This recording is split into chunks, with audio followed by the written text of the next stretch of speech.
जब भी हम ईश्वर का नाम सुनते हैं, जहन में किसी पुरुष विशेष की आकृति उभरती है। पूरी दुनिया में ईश्वर को पुरुष की तरह ही माना गया है, क्योंकि उसे मनुष्य ने जो जिम्मेदारी दे रखी है वह प्रचंड है। दुनिया को बनाना, फिर चलाना और बाद में उसे मिटा देना। इतने बड़े कारोबार को एक स्त्री चलाए, इसकी अपेक्षा रखना कठिन लगता है। बहुत पहले कुछ स्त्री प्रधान संस्कृतियाँ थीं जो ईश्वर को स्त्री मानती थीं। अब नारी मुक्ति के ज़माने में नारियाँ इस पर ऐतराज़ कर रही हैं कि ईश्वर को पुरुष ही क्यों माने, स्त्री क्यों ना माने। हालांकि इस विवाद की ज़रूरत ही नहीं है। हिंदुस्तान के ऋषियों ने ईश्वर को स्त्री और पुरुष दोनों माना है। भगवान शिव के भीतर ये दोनों बसते हैं। यह कल्पना केवल दार्शनिक सोच नहीं है, वैज्ञानिक तथ्य, ऊर्जागत और मनोवैज्ञानिक भी है। शिव अकेले प्रतीक हैं जिसमें स्त्री और पुरुष एक हो गए हैं, इसलिए उनको अर्धनारीश्वर कहा गया है। सारे जगत में यह मूर्ति बेजोड़ है। पूरे इतिहास में कहीं भी ऐसी कोई मूर्ति नहीं है जिसमें स्त्री और पुरुष के आधे आधे अंग बनाए गए हों।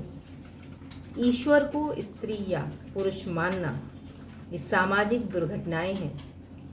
इनसे ईश्वर का संबंध नहीं है। वस्तुतः ईश्वर को एक मनुष्य जैसा शरीर मानना ही गलत है।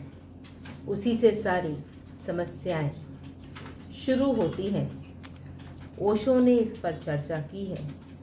वे कहते हैं कि अगर आधा अंग स्त्री का और आधा पुरुष का हो तो फिर दोनों का संतुलन सारे भेद मिटा देता है और व्यक्तित्व दोनों के पार हो जाता है। यह वैज्ञानिक गणित है कि जहाँ भी दो विरोधी चीज़ें सम हो जाती हैं तो व्यक्तित्व तत्काल तीसरा हो जाता है। दोनों विरोध मिलकर एक हो जाते हैं। यह घटना बायोलॉजी के हिसाब से एकदम सही है। बायोलॉजिस्ट कहते हैं हर व्यक्ति दोनों है, होना भी चाहिए, क्योंकि जब पैदा एक स्त्री और एक पुरुष के मिलन से हुए हैं, अगर आप सिर्फ माँ से पैदा हुए होते तो स्त्री होते, सिर्फ पिता से पैदा हुए होते तो पुरुष होते।